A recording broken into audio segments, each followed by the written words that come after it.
What's going on, guys? It's Mark with Limo Marketer, and today I want to talk about what you should budget for Facebook, Google, or Bing ads. Really any sort of pay-per-click campaign that you are running. And so the formula is actually pretty simple. But first I want to mention this. So you have to ask yourself one thing. Are you doing the ads yourself, or are you using an agency? Because this is going to be a big factor. So let me give the first scenario. Let's say it's an agency. Let's say they're running all of these things for you. They're charging $1,000 a month to make the numbers easy. And let's say you do $1,000 a month spend.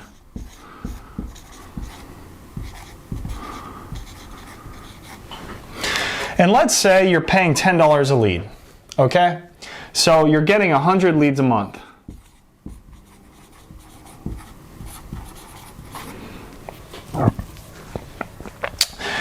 So you're getting 100 leads a month, but not for $1,000 because you have to factor this in too. So you're really getting 100 leads a month for $2,000, so that's $20 a lead. Right? Your lead cost has doubled. Now, let's say instead of $1,000 a month, you're spending $3,000 a month in ad spend.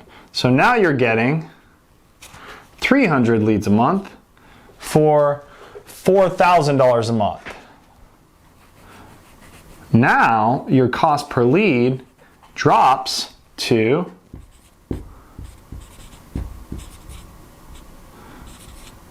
$13.33. That's a massive difference, right? So that's 33% cheaper. That's a massive difference. And that could mean the difference from you being profitable to you not being profitable. So this is the first thing you want to keep in mind. If you are using an agency, you want to make sure your spend is hopefully at least 2 times, but even better if it's 3 times what they are charging you. And I've seen a very common thread with the companies I've worked with. The ones that have stuck around the longest are always spending at least double what they are paying for the services. So very important concept to keep in mind. And it's really just simple math. But maybe you are running these ads yourself and you want to get at least 1 lead a day, okay? Now, I'm gonna make some assumptions here because I have to in order to really give you any concrete numbers. So I'm gonna pretend you're a limo company in Los Angeles, okay? You're a retail limo company in Los Angeles.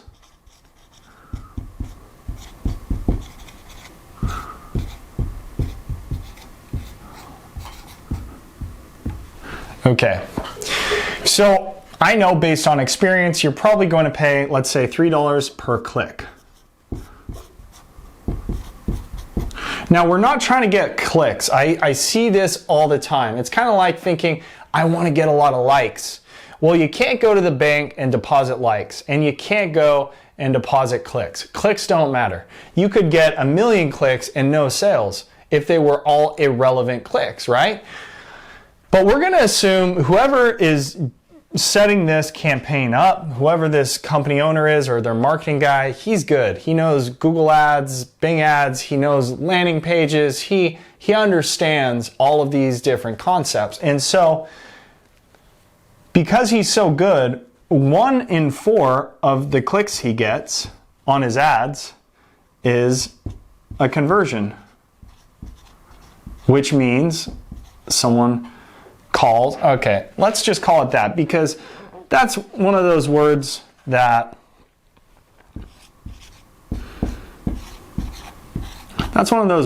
can be a little confusing that we use in internet marketing lingo. So every 1 out of 4 clicks, he gets a call or someone fills out a form.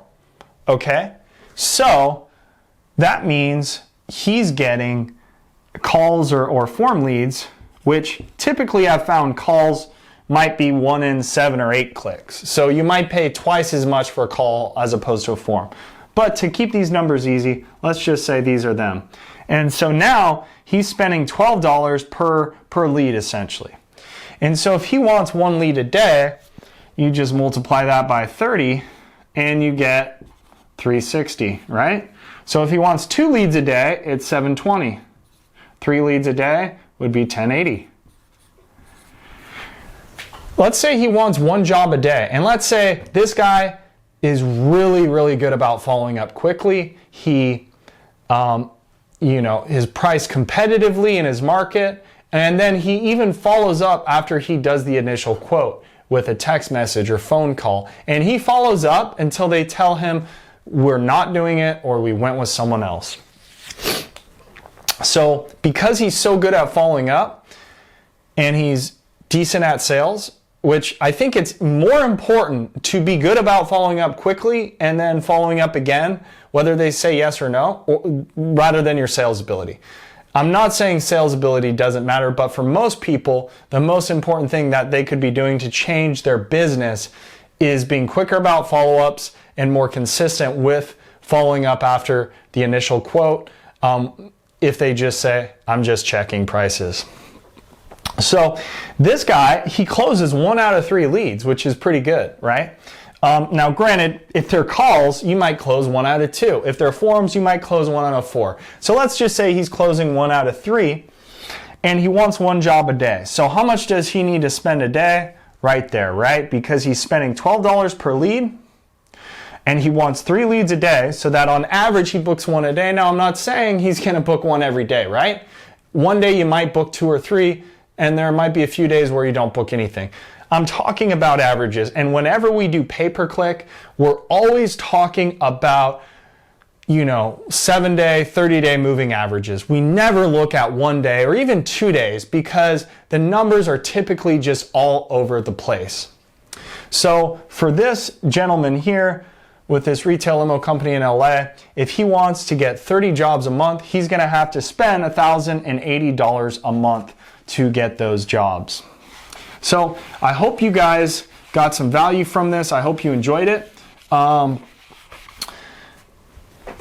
me know if you're currently running pay-per-click campaigns. How much do you think you're spending to acquire a client? This gentleman here was spending about $36 to acquire a client. I'm curious what you think you're spending.